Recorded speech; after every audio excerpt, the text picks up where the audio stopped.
भोले बाबा ने इनसे मना किया लेकिन उनकी बात इन्होंने नहीं मानी।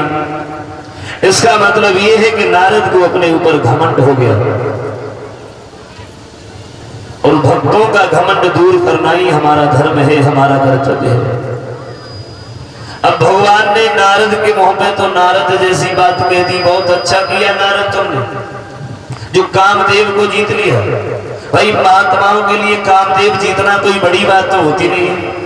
नारद बोले देखो तुम समझ गए, जैसे हमारी बात तो कोई समझता ही नहीं है, हम कोई छोटे मोटे साधु हुए। बोले नहीं, तुम्हारे समान इस दुनिया में कोई महात्मा हो ही नहीं सकता। नारद के मुंह पे नारद जैसी बात कह दी तो नारद वहां से चले गए। और एक बात और बताऊं आपको, अगर किसी इंसान का पतन करना है तो उसके मुंह पे तुम उसके जैसी ही बात कह दो।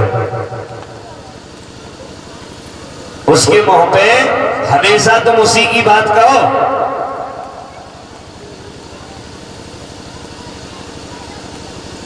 जैसे भगवान विष्णु ने नारद से कह दिया, नारद के मुंह पे नारद जैसी बात कह दी, बहुत अच्छा किया तुमने, कामदेव को जीत लिया।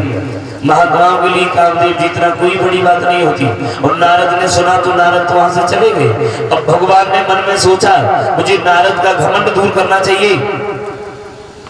अपनी एक लीला रची है और अपनी माया से उसी क्षीर सागर के किनारे एक बहुत सुंदर नगर बसाया। और हो पूरा भाई सील निधि राजा,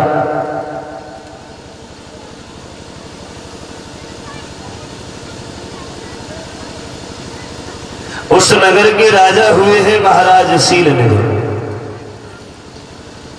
और सील निधि के घर में अपनी माया से एक बहुत सुंदर लड़की को उत्पन्न किया है। विश्व मोहिनी ता सुकुमारी, अपनी माया से एक बहुत सुंदर कन्या को उत्पन्न किया।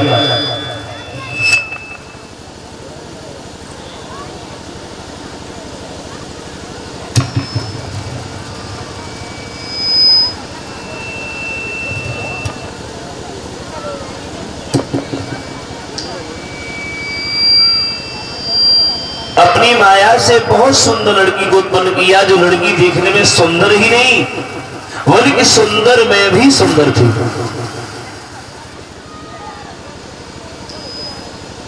और उस लड़की का नाम रख दिया विश्व मोहिनी। महाराज सीलनिधि से ये कहा कि ऐसा करो तुम अपनी बेटी विश्व मोहिनी का स्वयंवर करो। महाराज सीलनिधि ने जब ये सुना है तो अपनी बेटी विश्व मोहिनी का स्वयंवर रचाया। भगवान का आदेश पा करके अपनी बेटी विश्व मोहिनी का स्वयंवर किया। क्या किया? स्वयंवर।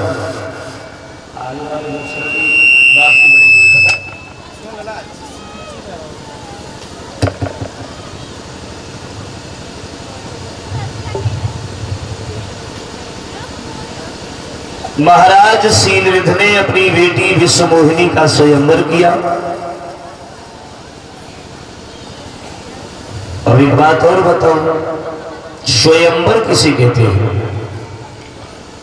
स्वयंवर का अर्थ होता है लड़की अपनी इच्छा के अनुसार अपने वर को स्वयं चुने।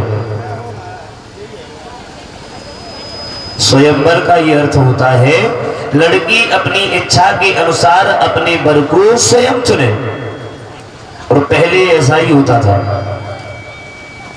अब क्षमा चाहेंगे, आप ये सोच रहे हो कि पहले स्वयंवर होते थे, स्वयंवर आज नहीं होते।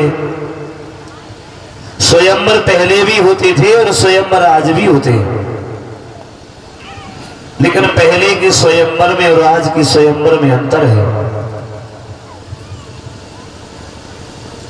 पहले स्वयंवर जब होते थे तो स्वयंवर माता पिता की इच्छा के अनुसार होते थे।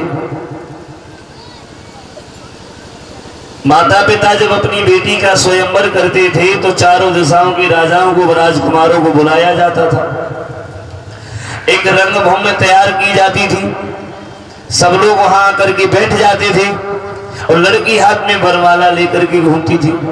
जो भी राजा जो भी राजकुमार उसे पसंद आ जाता था उसके गले में वरमाला डाल देती थी, हो गया स्वयंवर। लेकिन आज के समय में भी स्वयंवर हो रहा है, और आज के समय में स्वयंवर को कहते हैं लव मैरिज। लव मैरिज, प्यार में शादी। लेकिन पहले माता पिता की इच्छा के अनुसार स्वयंवर होती थी, लड़कियां अपने वर को स्वयं चुनती थी।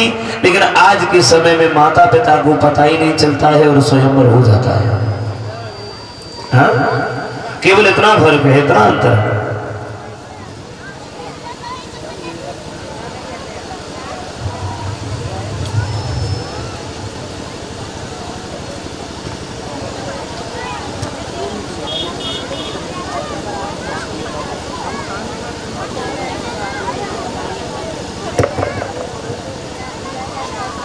महाराज शीलनिधि ने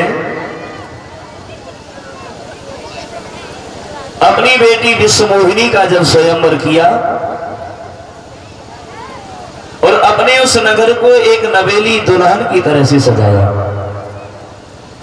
दरवाजे दरवाजे पर कलश सुशोभित है, बंधन बार लगी हुई है, केला के खंभ लगे हुए हैं।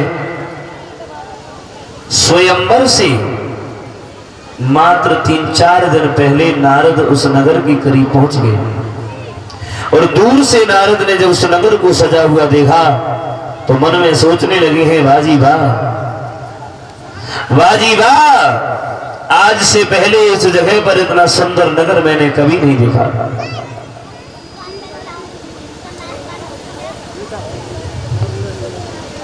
हो सकता है जब हम तपस्या करने के लिए हिमालय पर्वत पर चले गए तो किसी राजा ने यहां पर आकर के महल बना लिए हो। चलो हम इस नगर के राजा से चल करके मिलते हैं।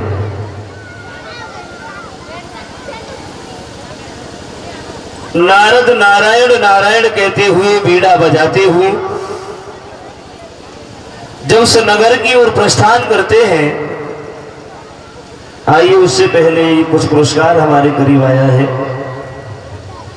51 मुद्राएं मनोज कुमार और अपनेश कुमार की तरफ से तो पुरस्कार के रूप में भेंट हुई है।